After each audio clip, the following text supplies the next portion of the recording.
짧게 했죠, 1교시. 근데 쏙쏙 들어옵니다. 좀 한계가 있어. 한 시간짜리 확 줄여가지고. 최고. 그냥 피곤하시니까 빨빨 끝내야지. 사실은 제가 이 얘기를 이제 왜 하는 이유가 뭐냐면, 여기 계신 분들이 이제 교회에서 이제 장로님드시고 교사시고 그러잖아요. 젊은 사람한테 이 얘기를 해주셔야 돼요. 적게 일하고 쉽게 일하면서 돈은 많이 벌고 싶고, 이런 이제 잘못된 생각인데, 사실은 행복은 돈이 많이 벌었다고 되는 게 아니라, 우리가 최고의 선을 향해 달려나가는 그 활동에 행복이 깃들어 있다. 맞아요. 그 과정인데 그 과정에 있다는 거죠. 젊은이들은 그 상태만 보는 거예요. 자, 공만성세 2교시 제목은 활동에 깃들인 행복. 활동에 깃들인 행복.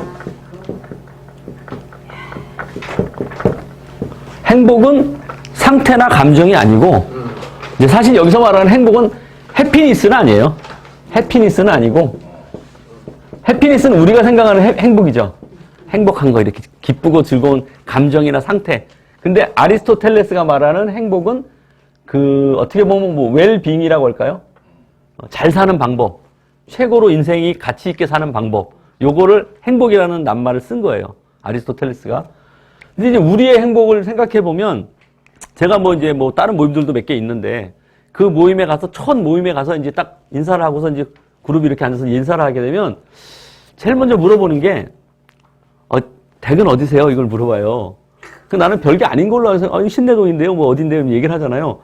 근데 거기 이제 좀 상위 계층 모임으로 갈수록 집이 대치동, 강남구 대치동 아니면 청담동 아니면 삼성역이나 이런, 압구정 이런 데를 얘기를 해야지 이제 인정을 받는 거예요. 예.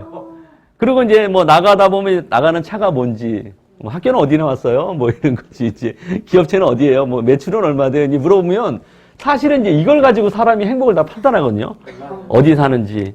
그리고 이제 이제 높은 사람들이 있는데, 잘 나가는 사람들인데 가지고 보면은 이제 옷을 이렇게 다 명품 옷을 입잖아요. 시계도 명품을 차고 이제. 그거에 이제 사실은 그걸로 사람을 판단하는 거예요. 쟤는 망우리 산대? 이러면 벌써 얘는 A, B, C급으로 가는 거예요. 그냥 어디 사는 거 하나만 물어보면 A, B, C가 딱 정해지는 거야, 벌써. 이게 사실 우리의 행복이거든요. 우리가 지금 따르는 행복. 근데 사실 이게 생각보다 많은 사람들이 나이가 들거나 성공한 사람들도 다 이걸로 따지는 거예요. 근데 예전에 제가 옛날에 그런 생각을 했는데, 어릴 때 제가 이제 구슬치기, 딱지치기 이런 거 좋아하잖아요. 그 기술이 없을 때는 맨날 잃잖아요. 구슬치기 하다가. 근데 기술이 이제 무르익으면 따잖아요. 남의 구슬을. 그래가지고 이제 이런 옛날 깡통 같은 데다가 엄청나게 이제 모아놓은 거예요. 내가 따가지고 이게 내 전재산이지. 어릴 때 그거밖에 내가 돈이 있어, 땅이 있어, 뭐가 있어. 이게 다 전재산인데 그거를 엄마가 이사 간다고 버리는 거예요. 미치는 거지. 이게 무슨 내가 엄마가 이사 간다고 얘 지금 복잡해 죽겠는데 다 버린 거예요. 그래서 내가 막 울고 막 그냥 이제도 밥도 안 먹고 막 엄마 보기 싫다 그러고 막 그랬는데, 사실 지금 보면은 그게 그렇게 중요한 거야? 아무것도 아니잖아요. 이사 가는데. 그거랑 마찬가지로 이 하나님 앞에 우리가 이제 나중에 갈 때 강남구 대치동 사는 게 뭐가 중요하냐고. 아니 차를 벤츠 타는 게 뭐 중요하냐고 지금. 그러니까 마치 어릴 때 딱지치기, 구슬치기 그거 매달리는 것처럼 지금 우리가 어디에 매달리고 있냐 이거지 지금 우리 행복이. 근데 이게 배운 사람이나 못 배운 사람이나 돈 많은 사람이나 상관없이 우리의 행복을 전부 외형적인 가치에 두고 있는 게 아니냐 이런 생각을 하는데, 아리스토텔레스가 아까 얘기했잖아요. 행복이라는 거는 최고의 선을 향해 달려나가는 너의 활동에 깃들어 있다. 근데 전도서에 약간 비슷한 말이 있어요. 오늘 본문에 보니까 전도서 3장 22절 보니까, 나는 사람이 자기 일에 즐거워하는 것보다 더 나은 것이 없음을 보았나니. 자기 일에 즐거워하면서 자기 일에 충실하는 거, 그거보다 더 나은 게 없다고 전도서에 나와 있는 거예요. 그래서 이게 맞는 말인데 이게 내가 생각하는 말이랑 비슷한 말인가? 그리고 주석을 찾아봤더니 주석이 별로 중요한 대목이 아닌가 봐요. 이 대목을 자세하게 해설한 주석이 별로 없는데, 이제 IBP 주석을 보니까 인생의 수수께끼에 대한 치유책은 하나님의 선을 의지해서 살아가는 것. 하나님의 선을 의지하고 최선을 다해서 일하는 것. 여기에 그 최고의 가치가 있다. 이렇게 전도서에 나와 있는 걸 보면서, 이게 아리스토텔레스랑 좀 비슷하네. 이렇게 생각을 좀 제가 해봤습니다. 그 다음에 요한이라는 사람이 있어요. 세례 요한이 여기는 세례 요한. 세례 요한하고 사도 요한 둘이 있잖아요. 그 중에 세례 요한인데 옛날에 우리 교회에 정말 제가 정말 지금도 존경하는 할머니 한 분이 계신데 이분이 전도를 그렇게 많이 하시고 전도를. 근데 내가 어릴 적에는 할머니들이 한글 모르는 할머니들이 되게 많은 거예요. 그 이분이 어떻게 전도를 하냐면 아이고 죽을 때가 다 됐는데 여태 한글도 몰라? 이리 와 내가 한글 가르쳐 줄게. 그래서 한글을 가르쳐 주는 거예요. 한글 가르쳐 주고 밥 사주고. 그래서 막 한글을 가르쳐 주면 와 선생님이잖아요 옛날에.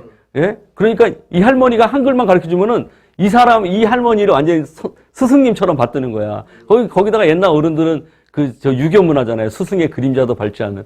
그래가지고 한글 가르쳐 주고 야, 너 내가 믿지? 그러면 나 따라와 내가 너 좋은 데 데려다 갈게. 그래서 교회로 데려오면은 한글 가르쳐준 선생님이 가자 그러면 어디까지 쫓아나는 거야. 그래가지고 내 친구 할머니가 그 할머니한테 전도를 받아가지고 교회를 다니고 한글을 읽는 거예요. 성경을. 야, 글씨 아는 사람도 안 읽는데 글 모르는 사람이 글씨를 배워가지고 성경을 읽는데 내 친구가 이제 목사님인데 신학을 뜻을 두고 이제 교회를 열심히 신앙생활 하던 이제 중고등학교 시절을 같이 보냈는데 그 할머니가 이제 전도가 돼가지고 이제 얘가 이제 신학교 가려고 공부를 하고 있으니까 부르는 거예요. 목사님 되기 전인데. 야, 일로 와봐. 야, 내가 성경을 보다 보니까 요한이라는 사람은 이렇게 열심히 이렇게 하나님 앞에, 밥도 안 먹고 뭐 광야에 나가가지고 낙타 털옷 입고 메뚜기하고 석청만 먹고 그냥 아무것도 없이 하나님만 일을 했는데 왜 이 사람은 하나님이 목을 잘라 죽이셨대니? 어휴, 할머니가 그런 명 질문을 하시는 거예요. 한글을 이제 배워가지고 우리는 뭐 몇십 년 전에도 요한이 뭐 목 잘라 죽었나 보다 하지 그걸 의심을 품지 않잖아요. 야, 왜 죽었다니? 그렇게 열심히 일했는데? 야, 그러면 억울하지 않니? 하나님 믿고 평생 하나님하고 일했는데 얘는 불행하네. 불쌍하다. 하나님 왜 그렇게 놔두셨다니 먹게 잘라줄게. 야, 그런 얘기를 하는 거예요. 야, 이 황당한 거야, 진짜. 하나님은 왜 요한처럼 평생, 요한이 누굽니까? 사가랴 제사장 아들이잖아요. 엘리사벳. 그래가지고 낳자마자 나시린으로 구별해가지고 얘 기록이 없어요. 그냥 사는 데는 어디예요? 사는 데는 광야. 집도 절도 없어. 강남구 대치동이 아니에요, 여기가. 광야예요. 옷이 페라가 구찌 이런 명품이 아니고, 낙타 털옷을 입고, 털옷에다가. 그 다음에 먹는 거는 이석현 선생님 사주시는 엠베서더 호텔 그 뷔페가 아니고, 여기 메뚜기 잡아먹고, 메뚜기 잡아먹고, 석청 잡아먹고, 이렇게 사는 거예요. 우리 엠버서더 가요. 그죠? 엠베서더. 자, 이렇게 사니까, 우리의 행복 기준으로 볼 때 이 상태가 어때요? 상태가 별로 안 좋은 게 아니라 최악이지, 이거 진짜. 당신 보고 이렇게 살아야 왜 살겠어, 지금. 이제 여기서 집에 가지 말고, 여기 이제 고성에 머물러가지고, 여기서 땅 파가지고, 두더지처럼 땅 파가지고, 개미 뜯어먹고 해봐. 그러면 이 사람이 상태는 행복한 상태냐, 이거지. 최악이야. 최악이잖아요. 근데 만약에 아리스토텔레스가 생각하는 것처럼 이 사람이 요한은 예수 그리스도의 길을 예비하기 위해서 광야에서 외치는 소리로 나는 부르심을 받은 사람이야. 그래서 나는 먹는 걸 메뚜기하고 석청을 먹고 집도 절도 없이 광야에서 살아도 나는 내 최고의 선을 향해서 끝까지 달려나가는 삶을 사는 거야. 라는 생각을 요한이 했다면 요한은 행복한 사람일까요? 불행한 사람일까요? 행복하죠. 상태로 볼 때는 최악인데 최고의 선을 향해 달려나가는 일을 끊임없이 하고 있는 요한은 죽는 날까지 최고의 선을 향해 달려나갔다 이거예요. 이 사람은 행복할 거냐 불행할 거냐 우리가 판단할 수 없다는 거예요. 그렇지만 아리스토텔레스의 비유를 보면은 이 최고의 선을 향해서 끊임없이 달려나가는 활동에 행복이 깃들어 있다면 이 사람은 평생 행복한 길은 간 게 아니냐 이렇게 생각해 볼 수가 있어요. 그리고 이 사람은 심지어 예수님 오시기 전에는 제자들도 많았어. 제자들도 많았는데 예수님이 오시고 나면은 예수님이 더 높은 것 같은데 이게 쑥쑥 다 빠져나서 예수님한테 가니까 요한 제자들이 와가지고 아이씨 예수라는 사람이 제자들 다 뺏어가시는데 뭐 하시는 거예요 지금 제자들 다 뺏기고 야 결혼식장에서 신랑이 잘 돼야지 들러리가 잘 되면 되냐? 그는 흥하여야겠고 나는 망하여야 하리라. 야, 여기까지 상태를 완전히 자기가 오히려 거꾸로 땅에 쳐박으면서 최고의 선을 달려서 달려나가고 마지막에는 하나님이 주시는 그 감동대로 헤롯 왕이 동생 부인을 데려다가 결혼한 걸 지적하고 옥에 갇히고 그 마지막에는 목이 댕강 나가서 죽었는데 이 사람 행복한 거예요? 불행한 거예요? 행복하다는 거예요. 아리스토텔레스의 그 뷰에 의하면. 그거를 생각해 볼 때 또 한 번 사람 생각나는 사람 있죠. 바울이죠. 이 바울이 너무나 재밌는 사람인데 이 바울에 대한 이야기를 하기 전에 잠깐 옆길로 새서 나와 너 사이에 라는 이제 제목으로 잠깐 새길로 좀 빠져보겠는데 제가 어렸을 때 그 성경과의 만남이라는 책이 있었어요. 여러분 아신지 모르겠는데 성경과의 만남. 이게 누가 쓴 책이냐면은 경동감리교회 김성일 장로님이라고 이제 계셨는데 그분이 아마 이제 국민일보에 연재하던 거를 책으로 낸 건데 이 성경과의 만남이 나의 눈을 띄워준 책이에요. 야, 성경이 이렇게 재밌는 얘기가 있어?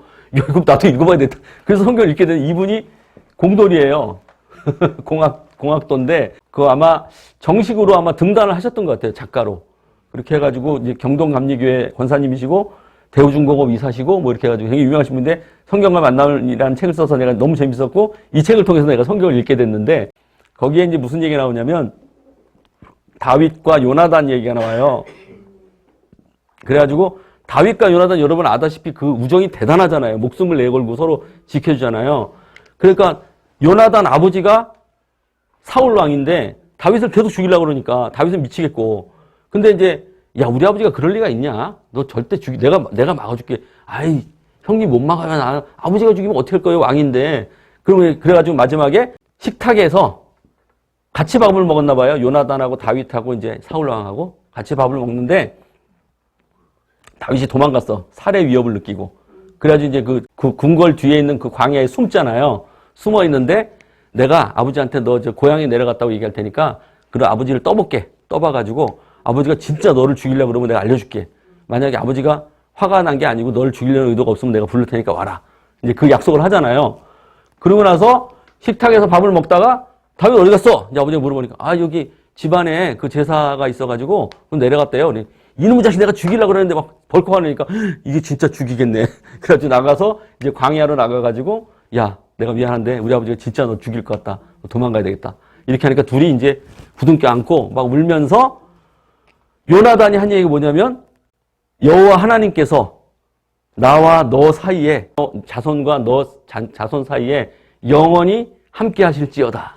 이렇게 이제 맹소를 하면서 이제 갔는데 그러면 뒤에 만나서 이제 진한 우정을 나중에 이제 찾아야 되는데 전쟁 나가서 죽었어. 그러면 이 우정이 어떻게 된 거야 이거? 나와 너 사이에 내 자녀와 네 자녀 사이에 영원토록 하나님이 함께 하시기를 기원했는데 죽었어요. 그럼 거기서 끝나잖아 이게. 그래가지고 이 성경과의 만남에서 김성일 권사님이 이거 너무 아쉬운데 스토리가? 뭐가 더 있지 않나? 그리고 딱 봤더니 요나단이 베냐민 지파인 거예요. 그 다음에 다윗은 무슨 지파예요? 유다 지파잖아요. 그래가지고 베냐민이랑 유다를 찾아본 거예요. 또 이 사람이 공돌이니까 꼬치꼬치 찾아본 거야. 갔더니 야, 이 우정이 어디서부터 시작되냐면 전쟁에서 허망하게 죽어 너무나도 아쉬운 결말을 맺은 다윗과 요나단의 우정 이야기는 조상으로 거슬러 올라갑니다.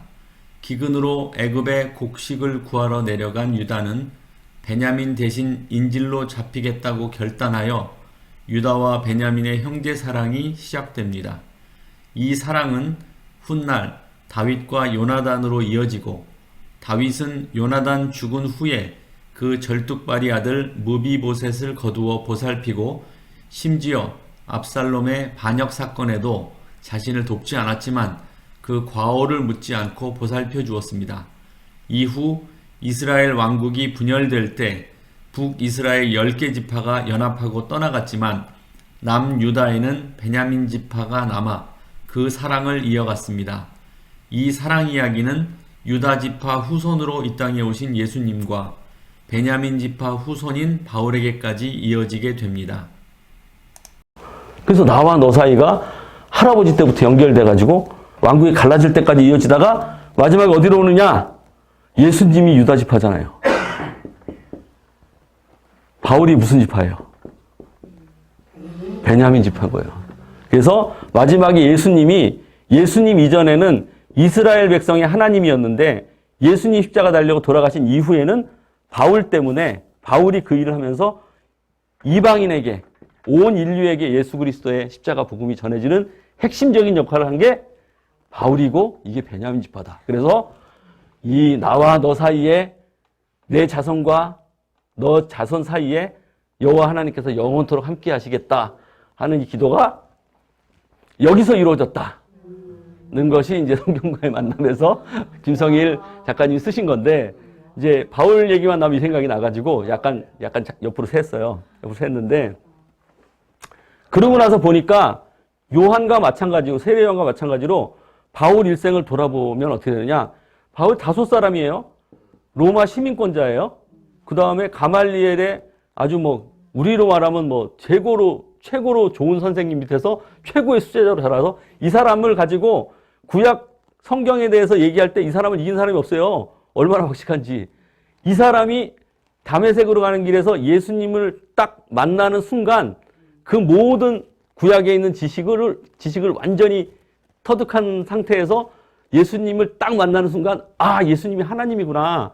예수님이 십자가로 온 인류를 구원하시겠다는 것을 그냥 단박에 깨달을 정도로 그렇게 완전히 학식이 그다음에 성령 충만하고 뛰어난 사람인데 이 사람이 예수님을 만나면서부터 어떻게 됐느냐 상태가 원래 이 사람이 이제 아마 그 천막 짓는 사람이었던 것 같아요. 직업도 있고 든든하고 로마 시민이고 다 좋은데 예수님 만나면서 이 사람이 상태가 어떻게 됐냐면 완전히 개고생하는 상태로 바뀐 거예요. 1차, 2차, 3차 여행 가면 내일 좀 잠깐 살펴보겠지만 그러면서 두드러 맞고 옥에 갇히고 돌에 맞고 풍랑에서 빠져가지고 일주일 동안 굶고 강도당하고 도적당하고 이거 우리 행복의 기준으로 볼 때는 이게 점점 행복해지는 거예요. 점점 불행해지는 거예요. 점점 불행해지는 거죠. 근데 아리스토텔레스의 행복의 관점에 보면 이 사람이 자기 인생을 걸고 이 사람의 최고의 선은 뭐냐면 예수 그리스도의 복음을 온 세상에 땅끝까지 이르러 전하겠다.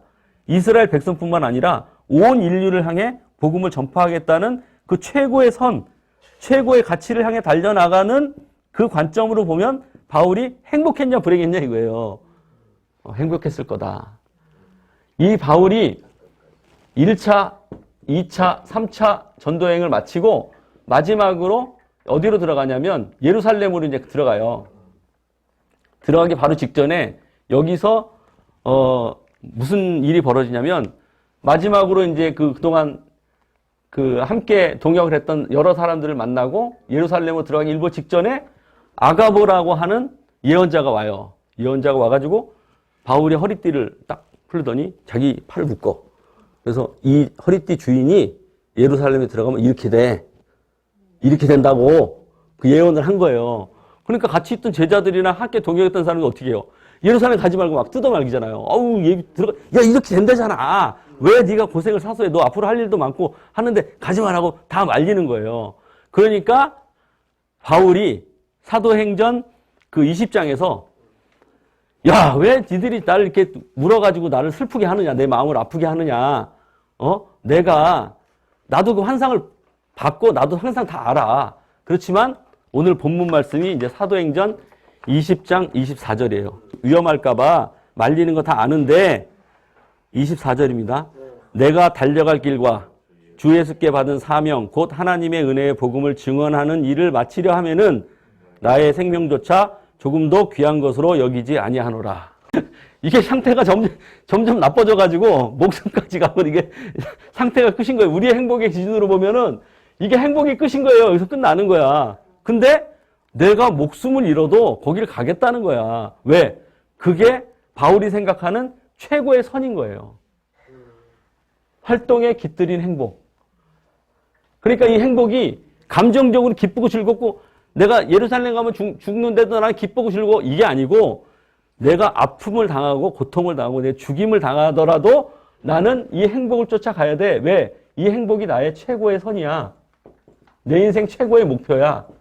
최고의 가치야 라고 생각하는 바울의 그 여정을 보면서 과연 우리는 행복을 어떻게 생각하고 있고 앞으로 우리가 행복한 삶을 살려면 어떻게 살아야 될까요? 다 같이 묵상해보는 그런 시간이 되었으면 좋겠습니다. 기도하고 마치겠습니다. 하나님, 이제껏 헛된 행복을 찾아 헤매이던 과거를 돌아봅니다. 하나님을 기쁘시게 하는 삶의 활동의 과정에서 주께서 주시는 진정한 행복을 누리는 우리 모두가 되게 하여 주시옵소서. 예수님 이름으로 기도합니다. 감사합니다.